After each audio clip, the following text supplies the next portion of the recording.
Is Google building AI chatbots based on celebrities and influencers? Apple is facing a mammoth fine in the EU. And Uber is locking New York drivers out of its apps. It's Tuesday, June 25th, and this is Engadget News.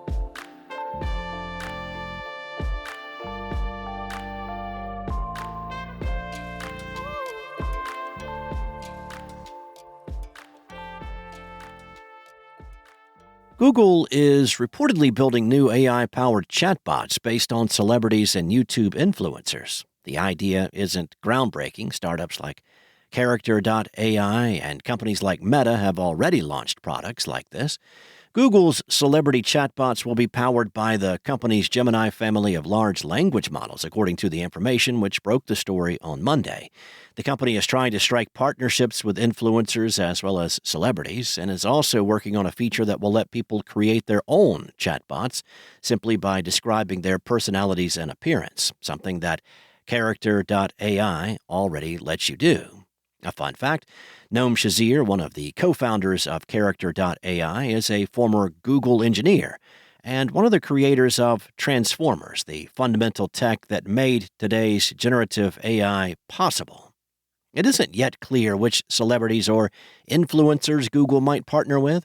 Meta's chatbots, for instance, are based on personalities like Snoop Dogg, Tom Brady, and Paris Hilton, among others, while Character.ai's characters include politicians, philosophers, fictional characters, and even objects like a block of cheese that talks.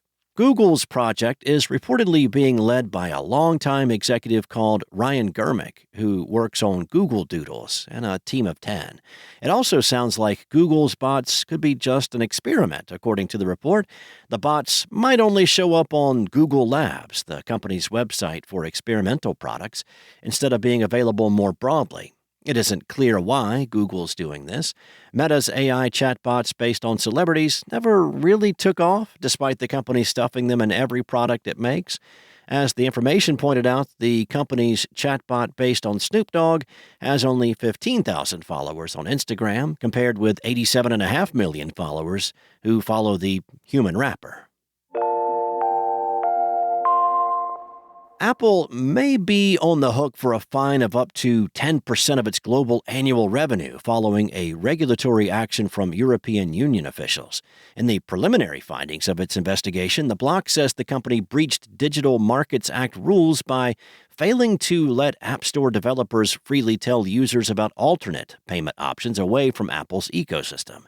If Apple is found guilty, it could face a fine of tens of billions of dollars under the DMA's severe penalties. Should a DMA violation be repeated, fines can reach up to 20% of global annual revenue. The European Commission, the EU's executive branch, opened this investigation into Apple back in March. From that start date, it has 12 months to finalize the preliminary findings. This also marks the first regulatory action under the DMA, as the Financial Times notes.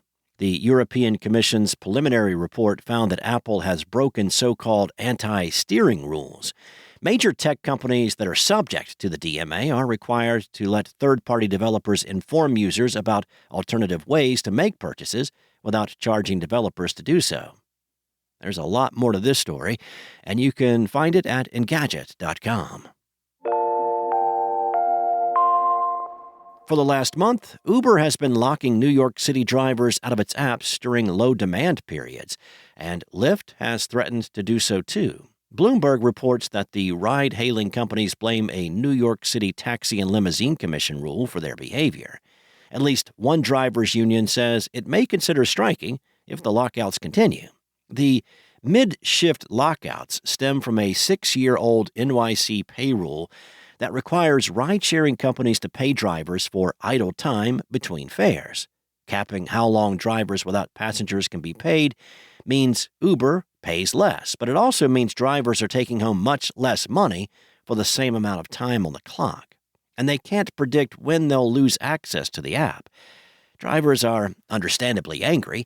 Uber and Lyft are deploying the "look what you made me do" strategy, pointing fingers at the TLC's pay rule and each other, while trying to turn drivers into lobbyists against the regulation. An Uber email to its drivers from last month, viewed by Bloomberg, encouraged drivers to let the TLC know the effect their rules have had on their wages. A drivers' union says Uber's overhiring is the root cause of the ordeal. Although Lyft has not yet begun locking out drivers, it might. A June email to the company's drivers warned that it would soon have to adopt a similar practice. Thanks for listening. There's more to these stories and additional articles at Engadget.com. This episode featured journalism by senior editor Pranav Dixit and contributors Chris Holt and Will Shanklin, and was voiced and produced by a real person from Spoken Layer. Enjoy your day, and I'll return tomorrow with more tech news from Engadget.